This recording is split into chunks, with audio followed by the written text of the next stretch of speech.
உலக அளவில் world federation of haemophilia இந்த ஒரு ஆர்கனைசேஷன் தான் இந்த நாளை கொண்டாடிட்டு வருது. வேர்ல்டு ஹீமோஃபிலியா டே ஏப்ரல் 17 வந்து ஹீமோஃபிலியா டேயை அறிவித்து அதை வந்து கடைபிடிச்சிட்டு வர்றாங்க. இந்த வருஷம் ஒரு தீம் என்னென்னா diagnosis first step to care. அதாவது குறிப்பிட்ட மீன்ஸ் டயக்னோசிஸ் பரிசோதனை பண்ணுறது தான் கேர், கவனத்திற்கான முதல் ஸ்டெப்பு அப்படின்னு சொல்கிறாங்க. இன்றைய நாள் எப்படி இருக்குதுன்னு பார்ப்போம். இந்த வேர்ல்டு ஹீமோஃபிலியா டே எதனால் வருது, என்ன காரணம், அதெல்லாம் பார்ப்போம். முன்னொரு காலத்தில் என்ன சொல்லப்படுச்சுன்னா ஹீமோஃபிலியா வந்து ஆம்பளைகளை தான் அஃபெக்ட் பண்ணும் அப்படின்னு சொல்லப்பட்டது. ஆனால் பொம்பளைகளையும் அஃபெக்ட் பண்ணும் அப்படிங்கிறது இது புது கண்டுபிடிப்பு. அதனால் என்ன ஆகுன்னா ப்ளீடிங் ஆகிட்டே இருக்கும், உடம்புலேருந்து ரத்தம் போய்கிட்டே இருக்கும். அதனால் ஒரு வீக்னஸ் வரும் உடம்புல. இப்போ பெண்களுக்கும் வர்றதுனால அவங்களுக்கு உடம்பு வீக் ஆயிரும், எலும்பு தேயும், அந்த நோயெல்லாம் வர்றதுனால இப்போ அதையும் இப்போ கண்டுபிடிச்சி அதுக்கு என்ன பண்ணலாம் அப்படிங்கிற மாதிரி பண்ணிகிட்ருக்காங்க.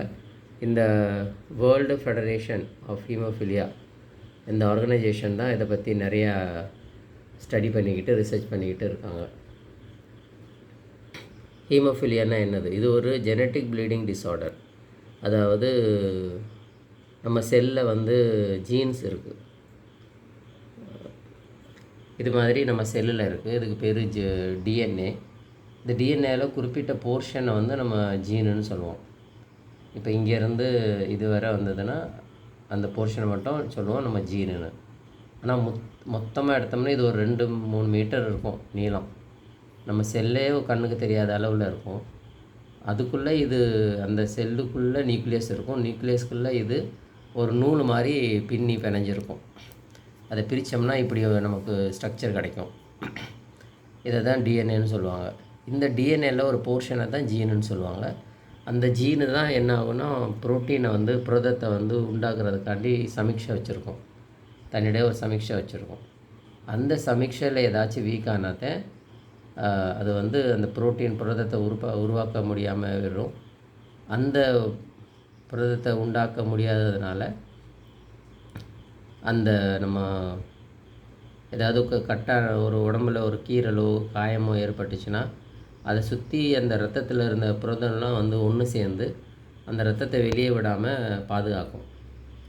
ஆனால் இந்த புரதம் இந்த ஜீன் பிரச்சனை உண்டாததுனால அந்த புரதம் உண்டாகாததுனால என்ன ஆகுன்னா அந்த புரதமெல்லாம் ரத்தத்தை உறைய விடாது. அதனால் ரத்தம் வந்து உடம்புலேருந்து வெளியாகிக்கிட்டே இருக்கும். இது எது சம்மந்தப்பட்டதுன்னா அந்த ஜீன் சம்மந்தப்பட்டது. அதாவது எப்போது நம்ம நார்மலாக ஒரு உணவு சாப்பிட்டுட்டு அதை நிப்பாட்டிடலாம் அப்படின்னு யோசித்தோம்னா அது வேறு மாதிரி நம்ம கண்ட்ரோல் பண்ணலாம்.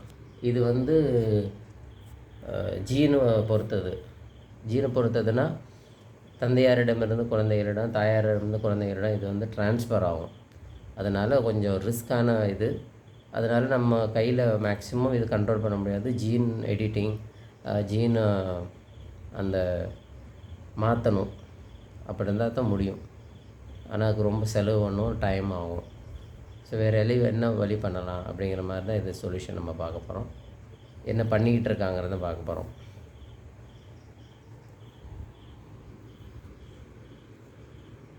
இது ஒரு படத்து மூலமாக உங்களுக்கு விளக்குனா புரியும். முக்கியமாக இந்த ஹீமோஃபிலியாங்கிறது 2 ஃபேக்டர் உடம்புல இல்லாதனால வர்றது. ஒன்று வந்து க்ளோட்டிங் ஃபேக்டர் 8, இன்னொன்று வந்து க்ளோட்டிங் ஃபேக்டர் 9.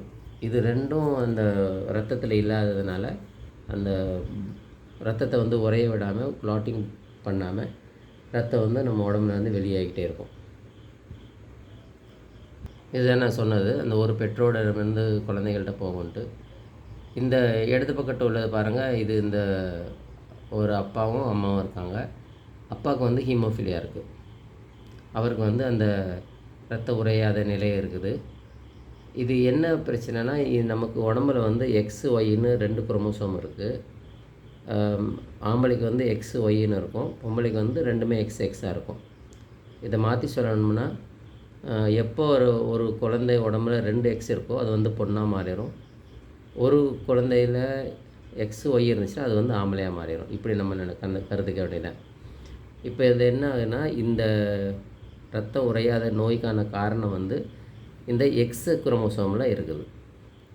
இப்போ இந்த தந்தைக்கு வந்து எக்ஸ் குரோமோசோமில் இந்த ஜீன் இருக்கிறதுனால அவருக்கு ஹீமோஃபிலியா இருக்குது. இப்போ இவங்க 2 பேரும் சேர்ந்து அவங்களுக்கு குழந்தை உண்டாகுது. அந்த குழந்தைக்கு இவர் உடம்புலேருந்து ஒரு எக்ஸ் போகுது, அம்மா உடம்புலேருந்து ஒரு எக்ஸ் வருது. அப்போ இவருக்கு போன எக்ஸ்னால் இந்த குழந்தைக்கும் அந்த நோய் உண்டாயிருது. அதே மாதிரி இந்த எக்ஸு இந்த குழந்தைக்கு போச்சுன்னா, ஏன்னா 2 எக்ஸ் இருக்குல்ல, ஒரு எக்ஸ் இங்கே போயிடுச்சு இந்த அம்மாட்ட இருந்து, இன்னொரு எக்ஸு இன்னொரு குழந்தைக்கு போயிடுச்சு. நம்ம சொன்ன மாதிரியே 2 எக்ஸாக பாரிச்சுன்னா அப்போ வந்து பெண் குழந்தையாக மாறிடும். அப்போ இந்த எக்ஸு இங்கே போயோ அல்ல இந்த எக்ஸு இங்கே போய் இந்த எக்ஸ் இங்கே போயோ இந்த பெண் குழந்தைக்கும் அந்த ஹீமோஃபிலியா நோய் வர நிலை இருக்குது. இந்த பொண்ணுக்கும் வர்றதுக்கு வாய்ப்புகள் அதிகமாக இருக்குது. அதே சமயத்தில் ஆம்பளை எப்போ ஆவாங்கன்னா, இந்த ஒய் உள்ள குரோமோசோம் வந்து உடம்புல போச்சுன்னா அது வந்து ஆம்பளையாக மாறிடும். ஒரு எக்ஸு அம்மாவிடம் இருந்து போகுது, இங்கே வந்து நார்மலாக இருக்குது. அம்மாவிடம் உள்ளது வந்து நார்மலாக இருக்கிறதுனால இங்கே வந்து பிரச்சனை இல்லை, இங்கே போயிடுது. அப்பாட்ட இருக்கிற ஒய் வந்து இங்கே போயிடுது. அதனால் 2 பேருக்குமே அந்த நோய் வரலை. ஆனால் இங்கே பாருங்கள், இப்போ இவர் வந்து நார்மலாக இருக்கார். இன்னொரு கேஸ், இது கேஸ் 2. இங்கே வந்து என்ன பார்க்குறோன்னா, அப்பா வந்து ஹீமோஃபிலியா இல்லை, அம்மாவுக்கு இருக்குது.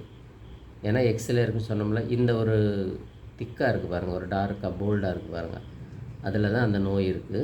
அந்த இது நம்ம படத்துக்காண்டி காமிக்கிறதுக்காண்டி படத்தில் வந்து இப்படி காமிச்சிருக்காங்க. சரியா? இப்போ இங்கேருந்து ஒரு எக்ஸ் போகணும் பையனுக்கு, போச்சுன்னா அந்த பையனுக்கு ஹீமோஃபிலியா வர்றதுக்கு சான்ஸ் இருக்குது. அதே எக்ஸ் ஒரு பொண்ணுக்கு போச்சுனாலும் ஹீமோஃபிலியா வர்றதுக்கு சான்ஸ் இருக்குது. அதாவது 50-50%. பிறந்த குழந்தைகளில் பாதி குழந்தைகளுக்கு ஹீமோஃபிலியா வர்றதுக்கு சான்ஸ் இருக்குது.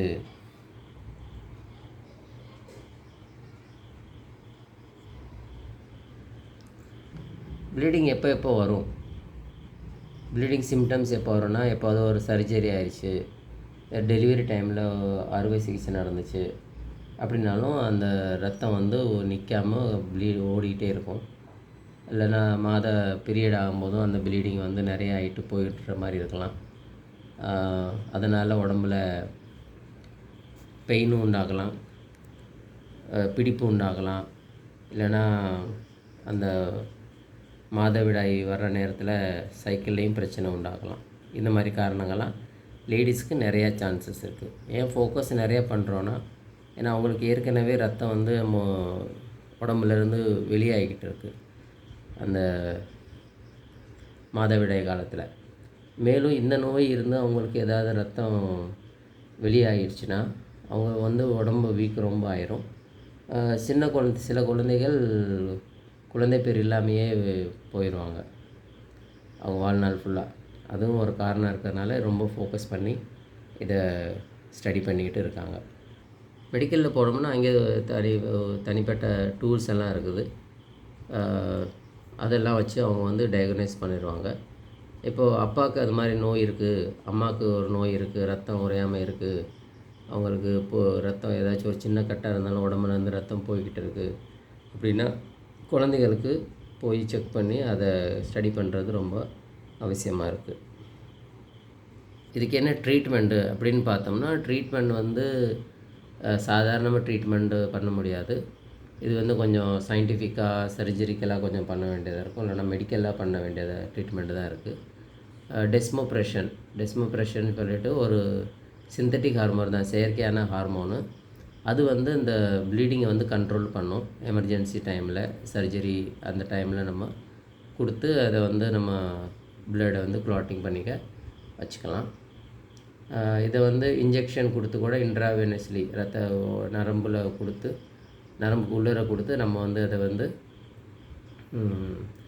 ஏதோ எமர்ஜென்சியில் நம்ம அதை பண்ணிக்கலாம். எப்போதும் பண்ண முடியாது. ஆக்சுவலி எப்போதும் ஏன் பண்ண முடியாதுன்னா, நம்ம இது மாதிரி கொடுத்தோம்னா ரத்தம் வந்து எப்போதுமே உறைஞ்சிரும். ஆக்சுவலி ரத்தம் வந்து ஓடிக்கிட்டு இருக்கணும் உடம்புல. ரத்தம் நம்ம நார்மலாக இருக்கும்போதும் உறைஞ்சிச்சினாலும் அதுவும் பிரச்சனை தான். எங்கேயாச்சும் கட்டு இருந்ததுன்னா உடம்பை விட்டு வெளியில் போகாமல் இருக்கிறதுக்கு மட்டும்தான் அந்த இடத்துல நமக்கு ரத்தம் உறையிறதுக்கு தேவை.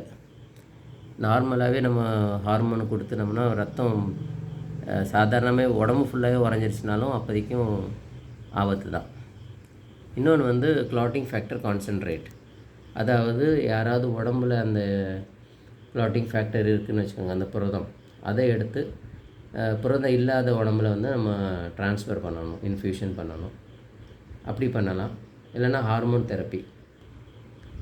தெரப்பி பண்ணி அந்த மாதவிடாய் டைமில் ரொம்ப ப்ளீடிங் ஆச்சுன்னா அதையும் கண்ட்ரோல் பண்ணுறதுக்கு அவங்க வந்து மெடிக்கலி ஹெல்ப் பண்ணுவாங்க. இந்த ஒரு ட்ரீட்மெண்ட் இருக்குது. இது ஒரு ஸ்பெஷல், இதில் லேடிஸ்க்கான ட்ரீட்மெண்ட் தான். ஹிஸ்டெரியோடோமி அப்படின்னா, ஹிஸ்டெரியோடோமினா அந்த கர்ப்பப்பையை வந்து பர்மனெண்ட்டாக எடுத்துடுறது. பர்மனெண்ட்டாக எடுத்துட்டோம்னா அந்த மாதவிடாயே நின்றோம். அதனாலே உடம்புலேருந்து அந்த ரத்தம் வெளியே போகிறத நிப்பாட்டிடலாம். இதெல்லாம் பலதரப்பட்ட ட்ரீட்மெண்ட்டுகள் இருக்குது.